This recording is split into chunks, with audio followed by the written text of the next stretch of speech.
Video பார்க்குற எல்லாருக்கும் வணக்கம் நண்பா. இது உங்கள் ரெஸ்லிங் கிங் தமிழ். நான் உங்கள் ரகு.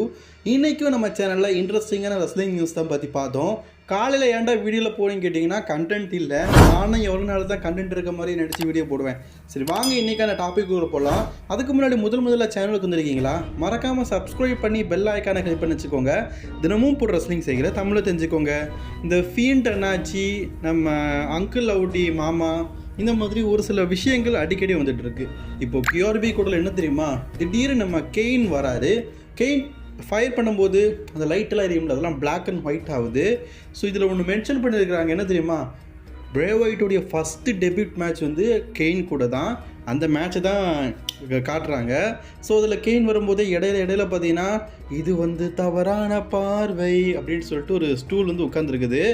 ஆக்சுவலி நான் உங்கள்கிட்ட சொல்லியே ஆகணும், அந்த கெயினுடைய செக்மெண்ட் காட்டினாங்களா, உண்மையிலேயே மாசாக இருந்தது. எனக்கு என்னமோ கெயின் கூட ஃபஸ்ட்டு ஃபியூட் பண்ணி வைப்பாங்களா, ஆனால் கெயின் வந்து டபிள்யூபிள்யூ இல்லையே. வந்தால் ஒருவேளை கெயின் கூட ஃபியூட் போக வைக்கலாம். பார்த்தீங்கள்ல அந்த இடமே அதிருது. ஃபீண்ட் பார்த்தீங்கன்னா, அதாவது அங்கிள் ஹோடி பார்த்தீங்கன்னா ரெஸ்லிங் கிங் தமிழையும் ஹேக் பண்ணிட்டாரான்னு தெரில. இது ரெஸ்லிங் பீஸ் தமிழில். சரி, இப்போது என்னது தெரியுமா, திடீர்னு அந்த இடத்துல பார்த்தீங்கன்னா கண்ணாடியாக மின்னுது. அப்படி கண்ணாடியாக மின் போது அந்த இடத்துல பார்த்தீங்கன்னா திடீர்னு ஒரு லேடி வராங்க. இந்த லேடி ஞாபகம் இருக்கா? நான் 2 நாள் முன்னாடி ஒரு வீடியோ போட்டேன். ஒரு லேடி வந்து காணாமல் போயிட்டாங்க, பிரே ஒயிட் வந்து கலர்த்திட்டு போயிட்டாரு அப்படிங்கிற மாதிரி நியூஸ் எல்லாம் போயிட்டு இருந்ததில்ல. இந்த ஃபீல்டு கேரக்டருக்கு இன்டர்வியூ எடுத்தாங்கல்ல அந்த லேடி, அவங்க வந்து சொல்கிறாங்க, 2 நாளுக்கு முன்னாடி நம்ம சொல்லியிருந்தோம்ல, அவங்க பேர் வந்து வெண்ட்லி லிஷோ. ஸோ அவங்க சொல்கிறாங்க, என்னை யாரும் கடத்தலை. இந்த தொகுப்பு வந்து நான் பல நூற்றாண்டுகளுக்கு முன்னாடியே பெறப்பட்ட செய்தி. அதுதான் பேயை பற்றின ஒரு செய்தி. நான் வந்து யாரை பற்றி உங்களுக்கு சொல்ல தெரியும் அப்படின்னு சொல்லும்போது அந்த இடத்துக்கு ஒரு ரூபம் வருது. ஸோ அது பார்க்கறதுக்கு ரொம்ப கொடூரமாக இருக்குது. ஸோ இந்த ரூபம் அமானுஷம் அனைத்தையும் நான் வந்து ஒரு கல்வெட்டாக, ஒரு புத்தகமாக வடிவமைச்சுக்கிறேன். அவள் வந்துக்கிட்டு இருக்கிறா, அவனை தேடி வந்துட்டு இருக்கிறான். அவன் மட்டும் இல்லை, குடும்பமாக வராங்க, பேய்கள் அதிகமாக ராஜாகம் பண்ணிக்கிட்டு.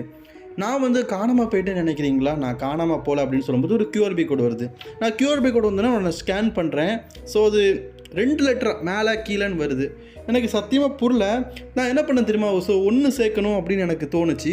2 லெட்டர்லேயும் மேட்ச் பண்ணி பார்த்தேன். ஸோ அப்போ www.com அப்படின்னு வந்துச்சு. நான் அதை சர்ச் பண்ணி பார்த்தேன். கூகுளில் பார்த்தீங்கன்னா டக்குன்னு உடனே போய் சர்ச் பண்ணி பார்க்கணும். நான் உங்களுக்குலாம் சொல்லணும்ல, உங்களுக்கு டீட்டெயிலாக சொன்னால் தானே புரியும். சரி, சர்ச் பண்ணி பார்க்கும்போது இந்த மாதிரி வந்தது. அதுக்குள்ளே ஒரு வீடியோ ப்ளே ஆச்சு. சொல்கிற அளவுக்குலாம் எதுவுமே இல்லை. இப்போ நான் கொஞ்சம் முன்னாடி சொன்னது தான், டேக் மை ஹேண்ட், என் கையில் தாங்க எல்லாத்தையுமே, நான் வர போகிறேன், டபிள்யூபிள்யூ ஆர்டி அடிக்க போகிறேன் அப்படிங்கிற மாதிரி அங்கிள் ஹவுடி அந்த வார்த்தைகளை சொல்கிறாரு. ஸோ அதுக்கப்புறமா என்னை ட்ரஸ்ட் பண்ணுங்கள், என்னை நம்புங்க, நான் கண்டிப்பாக வருவேன் அப்படிங்கிற மாதிரி சொல்கிறாரு. நாங்கள் நம்புகிறோம் அங்கிள் ஹவுடி. இப்போ அந்த லேடி சொல்லிட்டு இருக்கிறாங்க, இதெல்லாம் பற்றி நான் பார்க்கும்போது எனக்குள்ளே ஒருவேளை அமானுஷம் வந்துட்டோன்னு தோணுது. அவன் ரொம்ப வேகமாக வந்துட்டு இருக்கிறான் அப்படின்னு சொல்லும்போது காரோடைய இதெல்லாம் காட்டுறாங்க. காருக்குள்ளே யாரோ ட்ரைவ் பண்ணி வந்துட்டுருக்கா. இது யாருன்னு தெரில. இது நம்ம நிக்கி கிராஸா அல்லது அலெக்சா பிட்ஸான்னு எனக்கு தெரில. ஆனால் நீங்கள் நினைக்கிறவ அவள் கிடையாது அப்படின்னு சொல்லும்போது ஒரு பார்வை வருது. இது வந்து ஒரு பிரமிடுக்கு மேலே அந்த ஈஃபில் டவர் இருக்க மாதிரி காட்டுறாங்க. உடனே அந்த லேடியும் பார்த்தீங்கன்னா மறுபடியும் பேசுகிறாங்க. மறுபடியும் கியூஆர்பி கோடு வருது. நான் ஸ்கேன் பண்ணி பார்த்தேன். இப்போ சொன்னது தான் திருப்பி வந்துக்கிட்டே இருக்குது, ரிப்பீட்டடாக வந்துட்டு இருக்குது. ஸோ அதை விட்டு தள்ளுங்க, அதை நம்ம ஸ்கேன் பண்ணி பார்க்க வேண்டாம். ஸோ அதுக்கப்புறமா அந்த லேடி பார்த்திங்கன்னா பேசிக்கிட்டே இருக்கும்போது திடீர்னு மாயமாயிட்டாங்க. அவள் வந்துக்கிட்டு இருக்கா, இருங்க பக்கத்தில் எங்கே வந்திருக்கலாம் பார்க்கட்டு, இங்கெல்லாம் எங்கே வரல. அப்படி பேசிகிட்டு இருக்கும்போது இதுதான் நான் கடைசியாக அவனை இன்டர்வியூ எடுக்கும்போது, கடைசியாக உங்கள் இன்டர்வியூ எடுத்தது ஃபீண்டை, அவன் இதை தான் சொன்னான் அப்படின்னு சொல்கிறாங்க. திடீர்னு பார்த்தீங்கன்னா இவங்க காணாமல் போன அந்த நியூஸை காட்டுறாங்க. நான் காணாமல் போயிட்டேன்னு நினைக்காதீங்க, நான் காணாமல் போகலை, நான் வந்து அடைக்கலமாக்கப்பட்டேன், நான் வந்து ஒருத்தனுடைய அடைக்கலமாக வந்துட்டேன் அப்படிங்கிற மாதிரி சொல்கிறாங்க. இப்போ அவங்க இருக்கிற இடத்த பார்க்கும்போது எனக்கு என்னமோ ஃபயர்ஃப்ளை பண்ண ஹவுஸோடைய அந்த இடம் மாதிரியே எனக்கு தோணுது. திடீர்னு ரூபத்தை பாருங்க, யாரா அது ஃபீண்டு மாதிரியே இருக்கிறான். இப்பா கொடூரமாக இருக்குப்பா அந்த மாஸ்க்லாம் பார்க்குறதுக்கு. திடீர்னு அந்த லேடி பார்த்தீங்கன்னா இருக்க இடம்லாம் அப்படி ஹேங் ஆகுது, ஸ்டக் ஆகுது.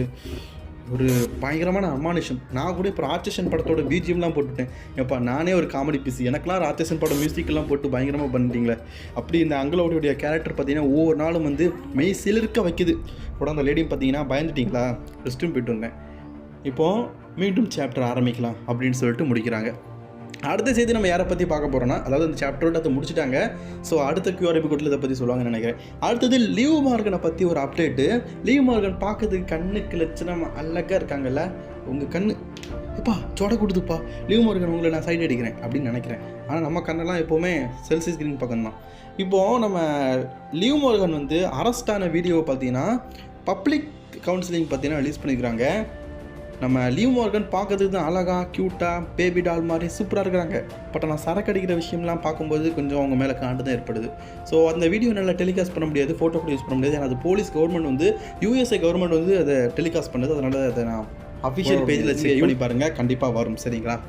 அடுத்த செய்தி நம்ம எதை பற்றி பார்க்க போகிறோம்னா, இந்த வாரம் நடந்ததுனால ட்ரூ மார்க்கெண்டர் வரும்போது ஓரமாக ஏதோ ஒரு லேடி பார்த்தீங்கன்னா அப்படியே முறைச்சிருந்த மாதிரியும், யாருனே தெரில, ஃபுல்லாக கவர் பண்ணிவிட்டு ஆடியன்ஸே உட்காந்து அப்படியே பார்த்துக்கிட்டு இருக்க மாதிரியே ஒரு லுக் வந்து ரிலீஸ் ஆகிருக்குது.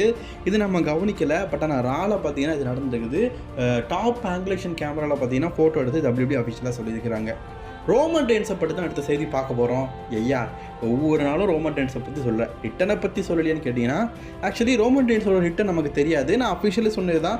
ரோமன் ரெயின்ஸாக WWE பார்த்தீங்கன்னா அஃபிஷியலி வந்து செப்டம்பர் மாதம் தான், ஆகஸ்ட் மாதம் அதுக்கப்புறமா தான் பார்த்தீங்கன்னா அனௌன்ஸ் பண்ணியிருக்காங்க. செப்டம்பர் மாதம் நிறைய ஷோஸில் அவர் வரப்போகிறாரு.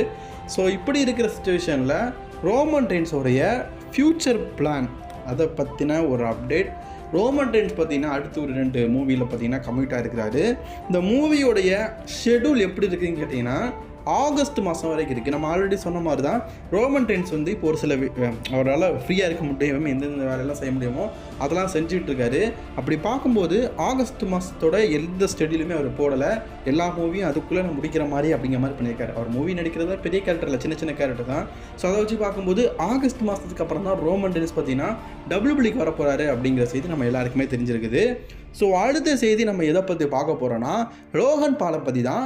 லோகன் பால் பார்த்தீங்கன்னா இந்த வருஷம் நடக்க போகிற சம்மர்ஸ்லாம் வந்து அவருடைய ஹோம் டவுனில் நடக்குது.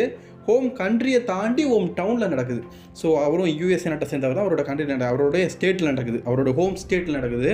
ஸோ கிளாவ்லண்ட்னு நினைக்கிறேன். அதில் கிட்டத்தட்ட பார்த்தீங்கன்னா 75,000 ஆடியன்ஸ் வந்து கண்டிப்பாக ப்ரெசன்ட் ஆவாங்க என்ன பார்க்கறதுக்காக.